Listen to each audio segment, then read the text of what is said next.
To be possessed is not to lose one's mind.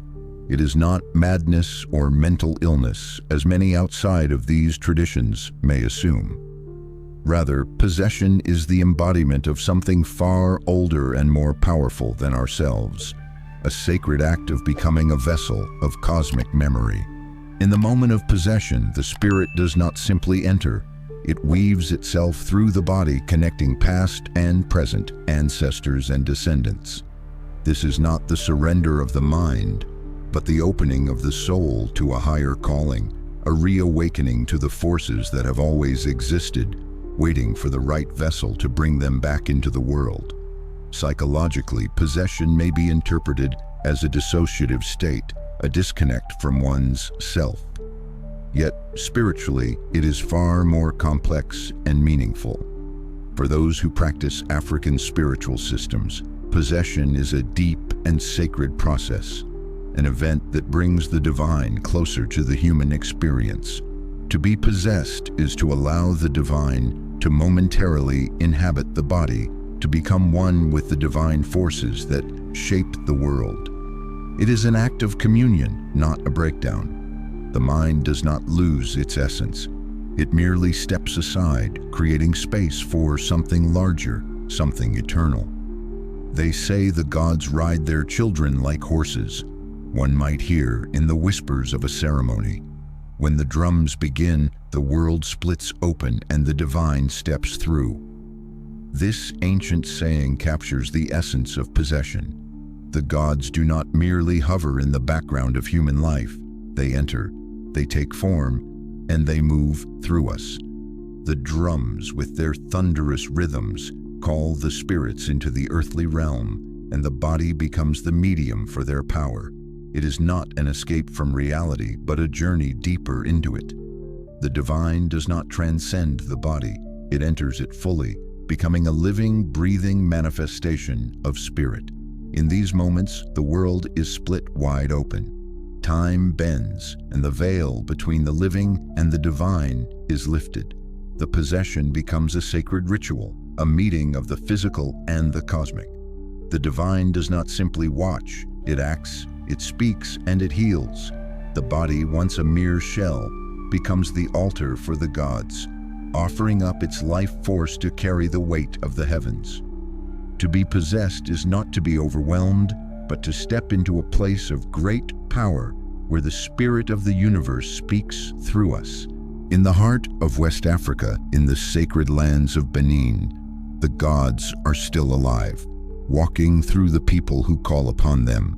Vodun, the ancient spiritual practice that has spread across continents, is alive and well in the rhythm of drums, the fire of sacred rituals, and the sacred bond between humans and the divine. It is in the pulse of the drum that the Loa, spirits such as Legba, Ezili, and Damballa, ride their vessels. They mount their devotees, guiding them through trance, healing, and transformation. These spirits do not merely watch from afar, they enter the world through those who invite them, embodying their presence in full force, igniting bodies and souls alike. The Loa are not distant, detached beings, but rather intimate forces that carry the ancient power of Africa's spiritual landscape. Legba, the keeper of the gates, stands at the crossroads, opening the path for all other spirits. Ezili, the goddess of love, beauty, and fertility, dances through her devotees with a grace that embodies the very essence of creation. Damballa, the serpent deity, weaves through the air like the very forces of nature, bringing healing and balance wherever his presence is felt. In the sacred cities of Ouida and Abomey in Benin and Port-au-Prince in Haiti, Vodun is far from a forgotten relic. It is a living, breathing system that binds the community together. It is here, in these sacred spaces, that the divine steps into the world, creating a profound connection between the living and the ancestors.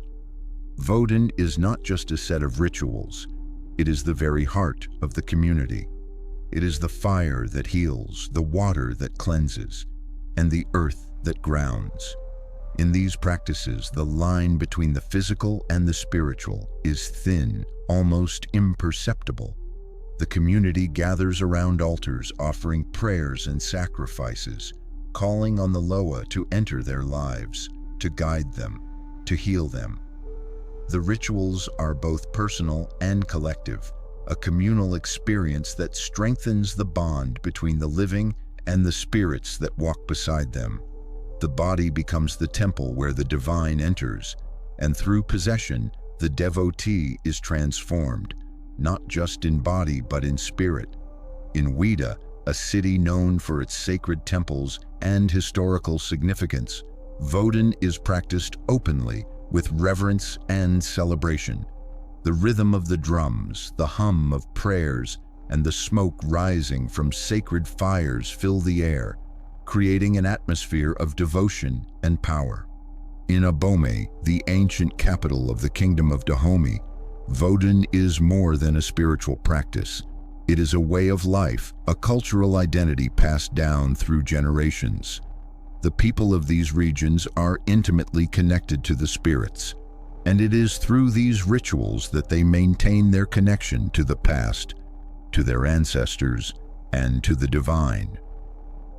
Across the ocean, in the vibrant streets of Port-au-Prince, Haiti, Vodun thrives as a beacon of resistance, survival, and cultural continuity.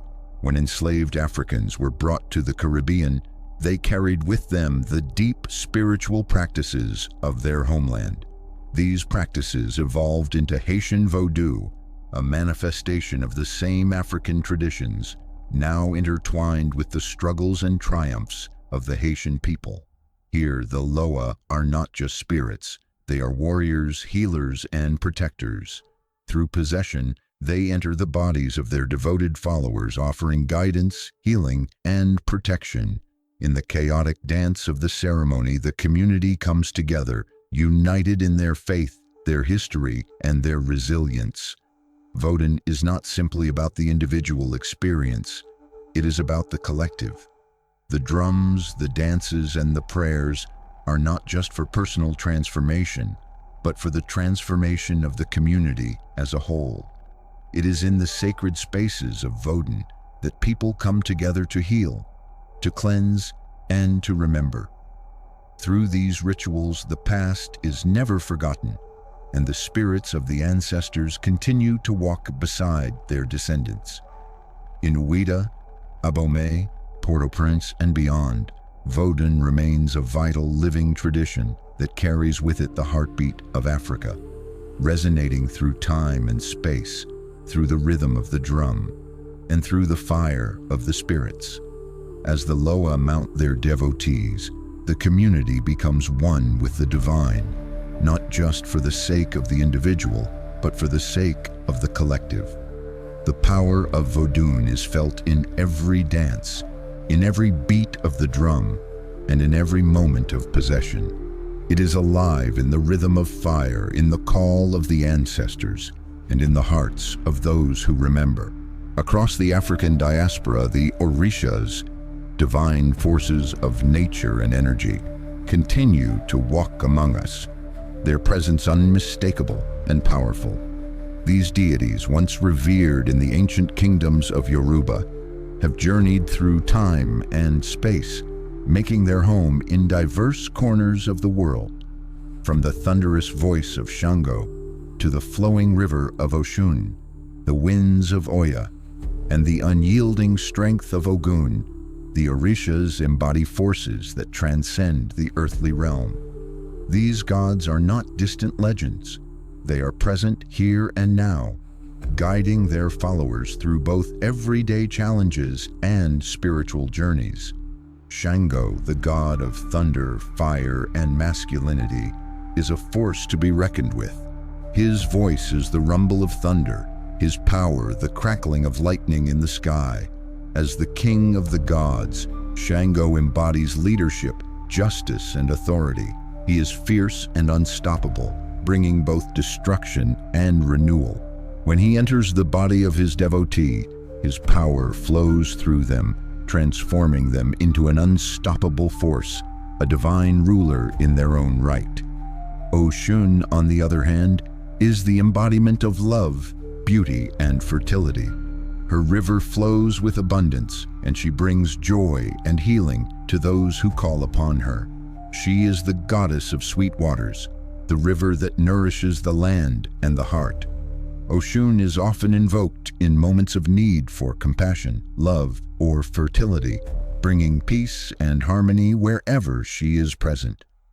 Oya, the goddess of winds, storms, and transformation, is a powerful force of nature. She is the whirlwind, the fierce winds that clear away the old to make room for the new. Oya embodies change, both chaotic and liberating, helping her devotees to break free from stagnation and embrace transformation. She is a protector of the soul and a fierce advocate for the underdog. Ogun, the god of iron, war, and labor, is a deity that represents strength, endurance, and determination. He is the warrior, the protector of all who struggle for survival and justice. Ogun's domain is the forest, the forge, and the battlefield, and he is invoked in times of conflict to overcome obstacles or to bring strength and protection to the community.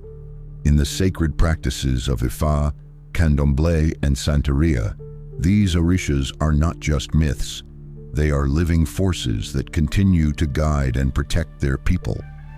In Ifa, a divination system that originated with the Yoruba people, priests called Babalawos interpret the messages of the Orishas through intricate rituals divining the future and offering wisdom from the gods. The practice is steeped in deep tradition, with its roots in ancient wisdom that has been passed down through generations. When an Orisha is invoked during a ritual, it is not just a symbolic act, it is a direct communion with the divine. The Orisha enters the body of a devotee, and possession begins. Candomblé, a religion that thrives in Brazil, is a vibrant and energetic expression of African spirituality. Here, the Orishas are called through the rhythmic beats of the bata drums, the sacred offerings made to them, and the colorful attire worn by their followers. In Candomblé, each Orisha has its own sacred space, its own rituals, and its own devotees who come together to honor and invoke the divine presence. The worshippers dance and sing in unison, their bodies becoming channels for the spirits to enter. The rituals are both communal and deeply personal, as the devotee becomes a vessel for the Orishas, embodying their power, wisdom, and guidance. Santería, which developed in Cuba as a result of the forced blending of African beliefs with Catholicism, is another tradition that carries the essence of the Orishas. Here, the Orishas are revered through rituals that blend African customs with Catholic symbols.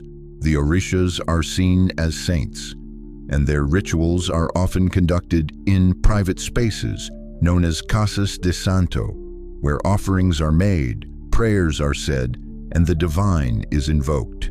Santería practitioners believe that by working with the Orishas, they can tap into their spiritual DNA, accessing ancient knowledge and wisdom that has been passed down through generations.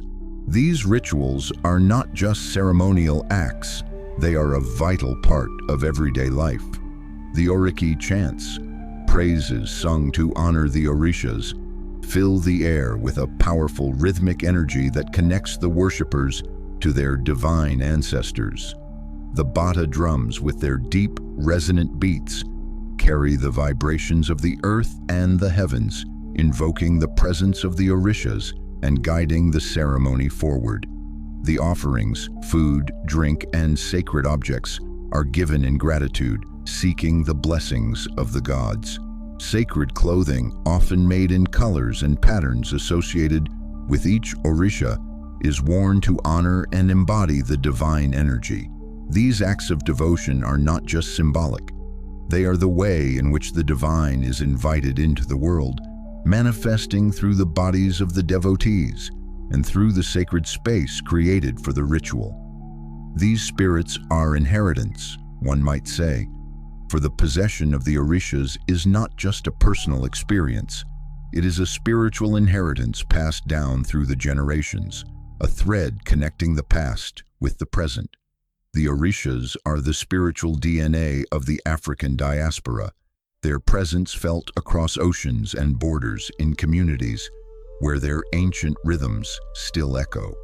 The possession of the Orishas is a profound act of connection to a lineage of wisdom, power, and resilience that transcends time and space.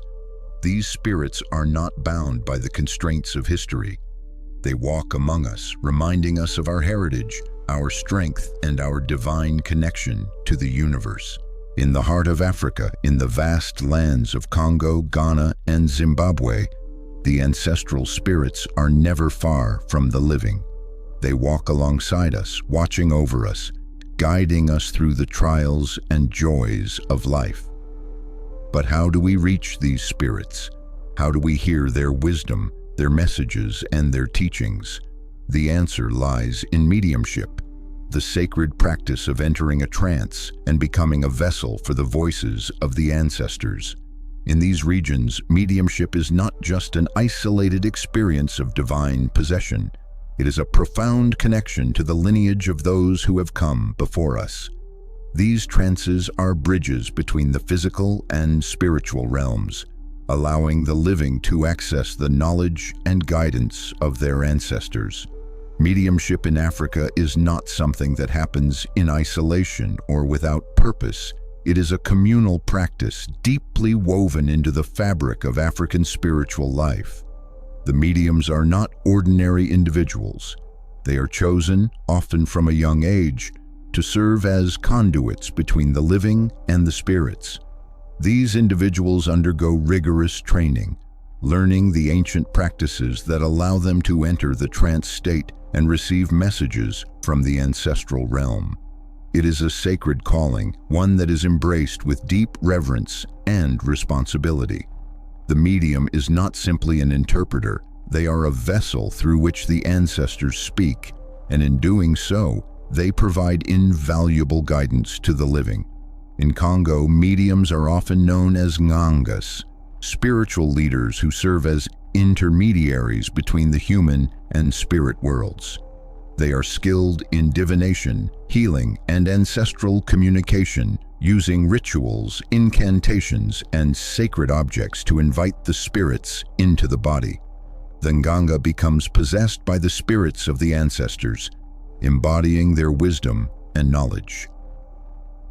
In these moments, the medium's body transforms into a living altar, a space where the divine and the human meet. The messages from the ancestors are not abstract. They are practical, offering guidance on everything from health to relationships to the well-being of the community. These are not just spirits from the past. They are active participants in the ongoing journey of the people, ensuring the continuity of wisdom and culture. Similarly, in Ghana, the practice of mediumship is deeply embedded in the spiritual landscape. The Akan people, for example, have a long tradition of consulting mediums, known as Abu Swafo, to receive messages from their ancestors.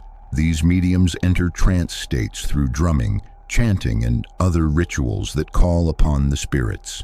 When possessed, the medium is said to speak with the voice of the ancestors, offering advice, healing, and protection. The mediums are respected members of their communities, revered for their ability to connect the living with the divine wisdom of the past. These practices are not seen as mere superstition.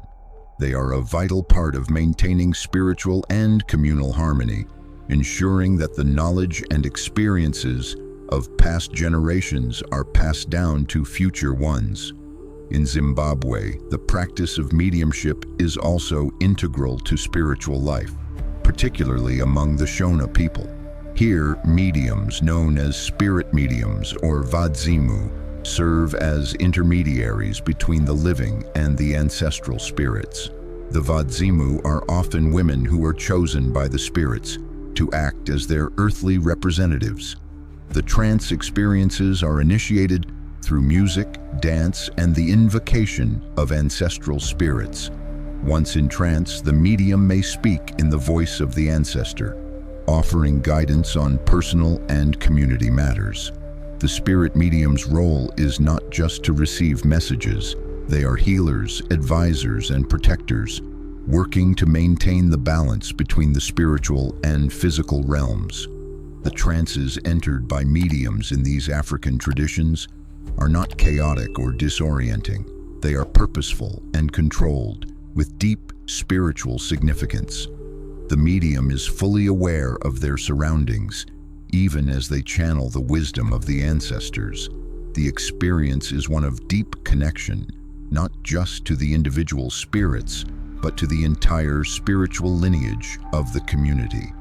The wisdom passed down is practical and grounded in the lived experiences of those who came before.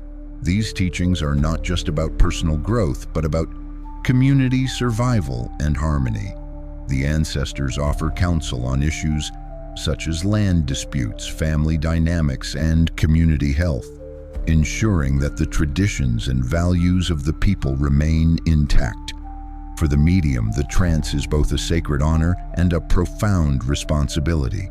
It is not just about receiving messages from the past, but about continuing the spiritual lineage and ensuring that the wisdom of the ancestors remains alive and accessible. Through mediumship, the past is not a distant memory, but a living, breathing force that shapes the present.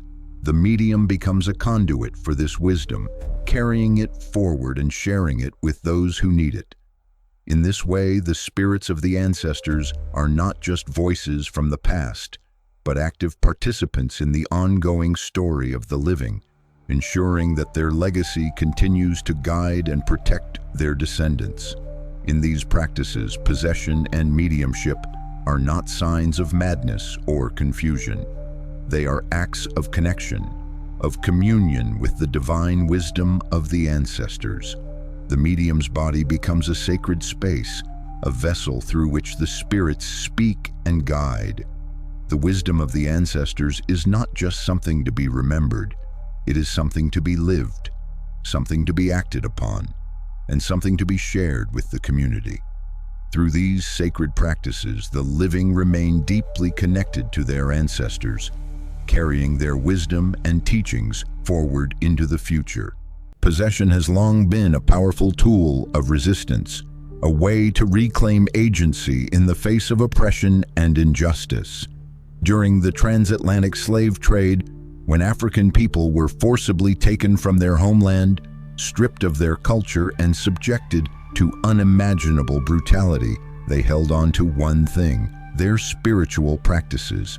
These spiritual systems, which included possession rituals, became acts of defiance, a way to assert their identity, their humanity, and their connection to the divine. In a world that tried to erase them, they danced, they sang, and they invoked the gods, making a bold statement that no matter what the world tried to do, they would not be broken. When the world refused to see them, they danced until the gods saw them, as the saying goes. And when the gods came, they brought healing and strength that was needed to survive, to resist, and to fight for freedom. In the face of the dehumanizing system of slavery, African people used possession as a form of spiritual rebellion. Through the possession of their bodies by the divine, they asserted their autonomy. The act of possession became a statement that the spirit could not be contained, that no matter how much the oppressors tried to erase their culture, their connection to the divine remained unbroken. This was not just a physical act. It was a reclaiming of power that had been stolen from them. The gods came not just to possess their bodies, but to empower them, to remind them of their strength, their history, and their place in the cosmos. The spirit possession rituals that took place during this time were acts of spiritual protest, a refusal to accept the status quo, a refusal to be silenced or diminished. In diaspora cities today, places like Harlem, Salvador, Port-au-Prince, and beyond, Possession continues to serve as a form of protest and resistance, but it has also evolved into a powerful tool for healing. In these urban spaces, people who trace their roots back to Africa gather together to continue the practices that helped their ancestors survive. Possession rituals are a way to confront the traumas of the past, to heal wounds that have been passed down through generations, and to forge new connections with both the divine and the community. The gods who once arrived to protest are now called upon to heal the wounds of history, wounds that are still very much alive in the form of systemic oppression, racism, and inequality. The same acts of possession that once helped enslaved Africans resist and survive are now used to bring about rebirth, restoration, and transformation. In the context of modern life, possession has become therapeutic. It offers an opportunity for individuals to reconnect with their ancestral roots and to reclaim their spiritual power. In these rituals, participants often find healing from personal struggles, whether those struggles are emotional, psychological, or physical. The trance state allows for a release of pent-up pain, anger, or trauma as the divine enters and provides clarity, direction, and comfort. The process of possession is not just about connecting with the divine. It is about rediscovering oneself in the presence of something greater, something timeless. The gods who were once invoked in the fight for freedom now bring solace and guidance to those navigating the complexities of modern life. In cities like Port-au-Prince, where Vodun remains a vital part of daily life, possession continues to be a form of spiritual and political resistance. Here, in the heart of Haiti, the gods are invoked in ceremonies that not only honor the ancestors, but also challenge the forces that continue to oppress. Through ritual possession, Haitians reconnect with their revolutionary past, recalling the moment when their ancestors overthrew their colonial oppressors and declared their independence. The gods who led the enslaved in their fight for freedom continue to lead their descendants in their ongoing struggle for justice. These possession rituals are a direct link to the past, reminding the people of Haiti that their struggle for liberation is far from over. The act of possession, in this sense, becomes a reaffirmation of their revolutionary spirit, a refusal to let the gods, or their own ancestors, be forgotten. Possession as resistance is not confined to the past. It is a living, breathing force in contemporary society. In places like Salvador, Brazil, possession rituals continue to be a powerful form of protest against the legacies of colonialism and slavery. Afro-Brazilian religions such as Candomblé have long been vehicles for resistance, providing a spiritual framework for marginalized communities to reclaim their identity and power. Through the possession of their bodies by the Orishas, devotees assert their right to exist, to thrive, and to resist the forces that seek to oppress them. These rituals are a bold declaration that the gods are still with them, still fighting for their freedom, and still offering their guidance and protection. Possession is not merely about physical transformation. It is about spiritual and emotional reclamation. It is about healing the wounds that have been inflicted by centuries of violence, dehumanization, and displacement. It is about tapping into a deep well of ancestral knowledge and strength, using that power to navigate the challenges of the present and create a future grounded in spiritual resilience. Possession as healing is about finding balance, about reclaiming what has been lost, and about restoring what was once broken. It is a spiritual process that continues to offer comfort and renewal to those who walk the path of resistance, ensuring that the gods are never far from their side. In the Western world, spiritual ecstasy is often misunderstood. What is seen as madness or mental instability by those unfamiliar with the practice is, in truth, a profound spiritual experience. one that connects the living to the ancestral realm. These trances are not breakdowns. They are breakthroughs, moments when the veil between the physical and spiritual worlds is lifted, allowing ancestral voices to flow through and guide the living. In these moments, the boundaries of time and space dissolve, and the wisdom of generations past is brought into the present, offering clarity, strength, and healing. What might appear chaotic or unsettling to an outsider is, in fact, a sacred process of remembrance, a communion with the divine that connects each individual to a lineage that stretches back through centuries. These trances serve as living archives, repositories of ancestral knowledge and experiences that continue to call through us. The spirits of those who have gone before us are not just memories. They are active, living forces that guide and shape the world around us. When a person enters a trance, they are not losing themselves. They are reconnecting with something far older and wiser than themselves.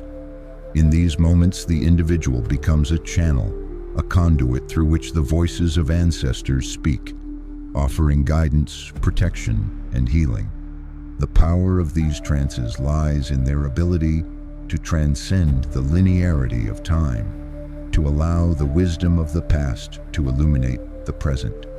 In these sacred spaces, what the world may label as madness is actually a form of remembrance. It is the spirits of our ancestors, still alive in us, calling out through the body, asking us to listen, to remember, and to carry their teachings forward.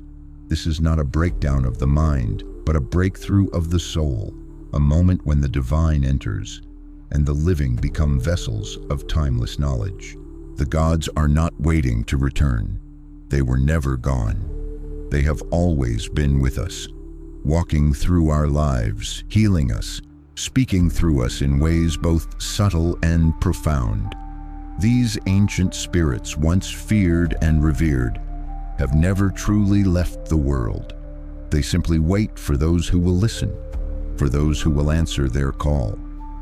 Every beat of the drum, every chant, every prayer is a reminder that these divine forces are not relics of a forgotten past, but vibrant living presences in the here and now. When we invoke them, we do not call them back from some far-off place. We awaken the eternal rhythms that have always been with us, buried beneath the surface of time and memory. African spirituality is not a thing of the past. It is not a historical artifact to be observed from a distance. It is a living, breathing force that pulses through the bodies and souls of the diaspora. These gods are rhythm, they are song, they are storm and fire, weaving their way through the lives of those who continue to honor and invoke them. They are present in every act of possession, every trance, every prayer offered in their name. The power of these deities is not in their absence, but in their presence, in the living archive they create with every person they possess. It is in the vitality of the spirits that call upon us, in the strength of our ancestors that guides us through the trials of the modern world. They are not a memory of the past. They are an active force that shapes our lives today. As you go about your day, remember, these spirits walk with you. They heal through you. They speak through you. Their presence is alive, constantly weaving through the fabric of your existence, offering guidance and protection. Now, I invite you to reflect on the spirits that move you. Which of these gods still speaks to your heart? Which spirit stirs your soul and fills you with a sense of purpose and connection to something greater? I encourage you to share your thoughts. Comment below and let us know which of these spirits moves your world. If the ancestors still whisper to you, do not scroll. Let their message resonate with you and take a moment to subscribe.